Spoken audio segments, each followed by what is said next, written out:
guys, what is up? It is Stripedsox, and today we're going to be going over 5 Black Ops 3 tips for someone who really hasn't played a Call of Duty. Maybe you hadn't played one of the Call of Duties that had the boost jumps or anything like that, or you haven't even played a Call of Duty before. These are some tips that'll kind of get you into the game, and with it being free with PS Plus, this makes it easier. And I really hadn't had Black Ops 3 for my PlayStation 4, but I had it on a PlayStation 3 and played it a bunch. But I did have Infinite Warfare, and I'm like Prestige 5 or 6 on that game. So I do have a bit of knowledge with the whole boost jumping and the mechanics of that. So without further ado, we can go ahead and get started with the whole topic of boost jumps. Now, when you use your controller and you start the game, you want to be able to select a controller layout that allows you to utilize your boost jump and your slide. You want to use things like and have things that allow you to use that. Now you can be doing this via a SCUF controller, or you can use some of the button layouts that are in the game, such as bumper jumper, where you use L1 to jump and then your just triggers as normal, and then you have the tactical loaded, I think is what it's called, and you can also slide with your joystick, with your right joystick. You can slide with that. And I know there's one where you can also jump with your right joystick. I really hadn't been a fan of either with the one where you use the right joystick, because it made it where I couldn't aim as well, because I'm always worried about having to move my joystick.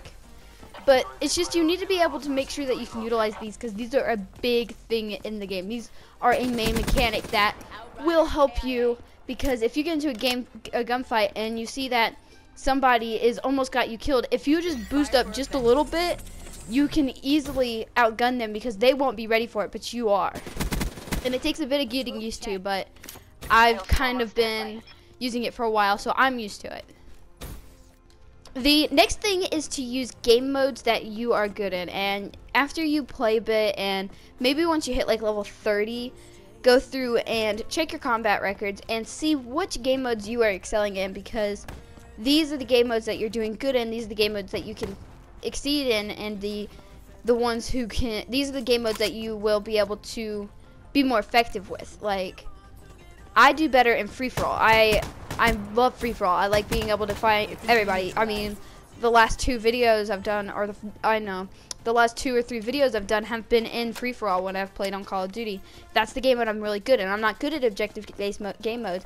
Maybe domination and maybe kill confirmed. I'm not a fan of team deathmatch or other things like that, because I like being able to have the weight of what we're doing rely on myself and not my teammates, because I can be a really good player and then my team can be trash, and then I have no way to affect the score really, because one person can only do so much with the team.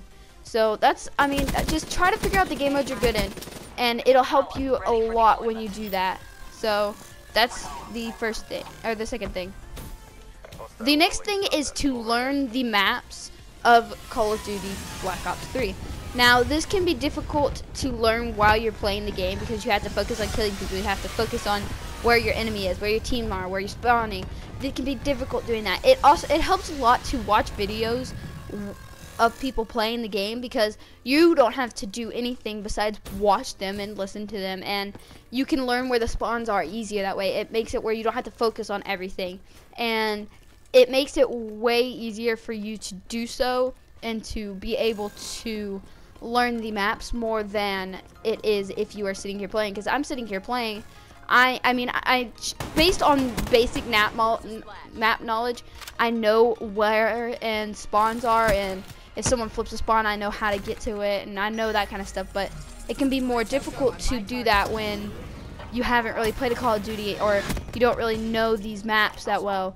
So just try and watch people play games, and you will be able to learn how to go ahead and get into the maps and where the spawns are. And soon it'll come over time, but this is just a way to exceed, or to make the process go faster. So that's number 3, to make you a better Call of Duty Black Ops 3 player. When you first start the game, you have access to each slot of weapons. You have access to an AR, a SMG, a sniper, a shotgun, an LMG. You have access to one of each of those guns, and as you level up, you earn more guns for these, and when you prestige, they go away and you start back to new. But you know, that's how that works. And you also have 5 customizable slots, and if I'm believing right, you get a extra slot each time you prestige. So what I like to do is I like to have a class for every occasion. Either it could be I can run a breccie because maybe you've got a team of tryhards on Nuketown and they're all running breccies, then I can run a breccie on a gun. Or maybe I like to have the ICR as my assault rifle. I like to have an SMG and an AR. Usually I'll have a sniper and a shotgun as well. I'm not a fan of LMGs. I mean, in IW they were basically just ARs but bulkier. But I'm not a fan of LMGs any game, anywhere, any type of game. Fortnite, I hate LMGs. I mean, I didn't like the LMGs when I played The Division. I don't like LMGs anywhere. So I like ARs and SMGs. SMGs and ARs are my thing. Right now I'm really digging the Kuda, which is the first gun you get, and then you have the KN-44. Not sure about the sniper. I know the shotgun is the KRM that you have first. So you just need to be able to have a gun for each occasion when it comes to having to fight people, because it's not going to be a very enjoyable experience if you are unable to sit there and kill people because you're using a gun at a way it shouldn't be used. The next thing is to use score streaks that you actually can get, and I've seen so many people will rock the strongest score streaks that there are. They'll have the hater, they'll have all of these on there that are the very strong score streaks, when they have a KD that's a 1 KD, or it's not even a positive KD, it's a 0.7 KD, and they don't even get the score streaks, and if they do, it's like 1 in 100 games. Hey, I got a hater. They go on a 12 kill streak, they get the hater. It's like not very effective to them.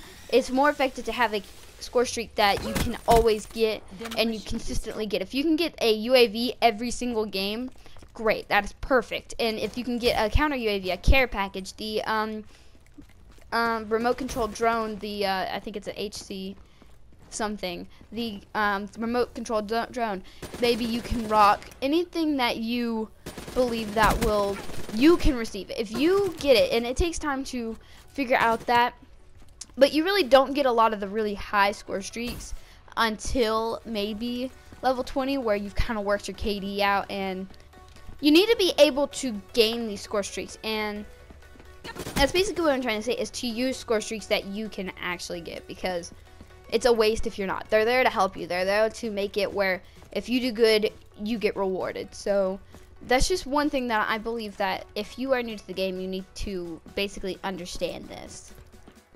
I wanted to briefly touch on specialists and how you need to be able to have a specialist and know what the specialist does. So I just wanted to kind of touch on that, because some specialists can be a little more difficult and take a little more, well, getting used to. A main specialist for if you're new to the game, great ones are Ruin and Battery. I like Ruin and Battery. I'm really not a fan of Prophet, but he's also a good one because he's got that one-shot kill gun. But that's basically it. I just wanted to give out a few tips, because I know it can be difficult getting into a Call of Duty, or getting back into a Call of Duty, if you'd stopped playing or never even played the boost pack ones. So that's about it, guys. I hope you did enjoy it. If you did, please leave a like down below. Subscribe to the channel if you are new, because as I said, I really do appreciate if you did subscribe. It does help out a lot. And without further ado, I guess we'll go ahead and end the video there. I'll see you guys next time.